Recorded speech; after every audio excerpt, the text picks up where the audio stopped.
পেয়েছি যে ইদ্রিস মণ্ডল সাবেক ছাত্রলীগ নেতা, এলাকার সন্ত্রাসী, ভূমিদস্যু, চাঁদাবাজ, দখলবাজ প্রকৃতির লোক। তিনি সাবেক রেলমন্ত্রী জিল্লুল হাকিম ও তার ভাই সাবেক উপজেলা চেয়ারম্যান অরুদ মণ্ডল এবং রেলমন্ত্রীর ছেলে মৃদুল হাকিমের ক্যাডার বাহিনীর প্রধান। আমার নিকট ইদ্রিস মণ্ডল 10% জমি 16,60,000 টাকা বিক্রয় করে। আমি সম্পূর্ণ টাকা পরিশোধ করে লিখে দেওয়ার জন্য কথা বললে আজকাল বলে আমাকে ঘোরাতে থাকে।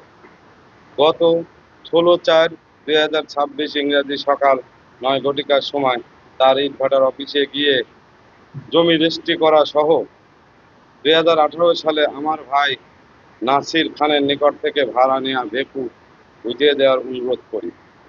তিনি দ্রুতই জমি ও ভেকু হিসাব জমি রেজিস্ট্রি করে দেওয়ার প্রতিশ্রুতি দেন। আমি সেখান থেকে চলে আসার পর বিভিন্ন সামাজিক যোগাযোগ মাধ্যমে ও অনলাইন মিডিয়ায় আমার বিরুদ্ধে চাঁদাবাজি ও মারধরের মিথ্যা অভিযোগ রটিয়েছেন। মূলত আগামী পৌরসভা নির্বাচনে আমি প্রার্থী হওয়ার ঘোষণা দেওয়ায় একটি কুচক্রী মহলের ইন্ধনে আমার দলীয় ও রাজনৈতিক সুনাম ক্ষুণ্ণ করতে এহেন মিথ্যা ও বানোয়াট অভিযোগ দায়ের করেছেন। আমি ফ্যাসিস্ট আওয়ামী লীগের দোসর ইদ্রিস মণ্ডলের গ্রেপ্তার দাবি জানাচ্ছি।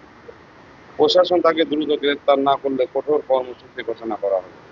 কঠোর অবস্থানে নাই আওয়ামী লীগের বিরুদ্ধে, কারণ তার কথা হলো যে আমি নির্বাচিত হয়েছি এই এলাকায়, এই সমস্ত জনগণ তাকে ক্ষমতা দিয়েছে, জনগণ এই সমস্ত সুযোগ সুবিধা ভোগ করবে। কিন্তু এই সুযোগ সুবিধার আড়ালে থেকে আওয়ামী লীগের লোকজন আমাদেরকে বিভিন্ন সময় ব্যক্তিগতভাবে আক্রমণ করার চেষ্টা করছে, আমাদের দলকে বিভ্রান্ত করার চেষ্টা করছে। আপনারা খোঁজ নিয়ে দেখবেন যে ইদ্রিস মণ্ডলরা কিন্তু কয় ভাই পাংশার মধ্যে সমস্ত বিতর্কিত কর্মকাণ্ডের মূল হোতা কিন্তু তারা সকল সন্ত্রাসী কর্মকাণ্ডের মূল হোতা তারা পাংশার অনেক জায়গা জমি দখল করে নিয়েছে। ইভেন আমি এইখানে এসে জানতে পারলাম যে এই জায়গাটা রহিস উদ্দিন খান সাহেবের কাছে বিক্রি করেছেন, এই জায়গাটাও তারা যে আপনারা জানেন যে সংখ্যালঘুদের ব্যাপারে তারা কিন্তু সবসময় অত্যাচারী ছিল, বিভিন্ন জায়গায় আগুন লাগিয়েছে, আওয়ামী লীগের লোকজন দোষ চাপানোর চেষ্টা করছে বিএনপির উপর। তার ধারাবাহিকতা কিন্তু এই যে আমাদের যে আওয়ামী লীগের নেতা, ফ্যাসিস্ট স্বৈরাচার আমলের খুব প্রভাবশালী নেতা তিনি না, তারা পরিবার ধরেই, তার এক ভাই পৌরসভার মেয়র ছিলেন, এক ভাই উপজেলা চেয়ারম্যান ছিলেন, এক ভাই ইউনিয়ন চেয়ারম্যান ছিলেন। যিনি অভিযোগগুলো করছেন উনি যুবলীগের প্রেসিডেন্ট দাবি করেন, ছাত্রলীগের প্রেসিডেন্ট ছিলেন। অতএব আমাদের দলীয় নেতাকর্মীর বিরুদ্ধে সত্য কথা বলবেন আশা করাই যায়। ওনার কাছ থেকে আপনারা তো শুনেছেন যে আমাদের লিডার বললেন যে উনি জমি কিনছে, জমিটা বুঝে দিচ্ছে না দীর্ঘদিন, জমিটা বুঝে চাওয়ার জন্যই ওনার উপরে এই মিথ্যা প্রপাগান্ডা।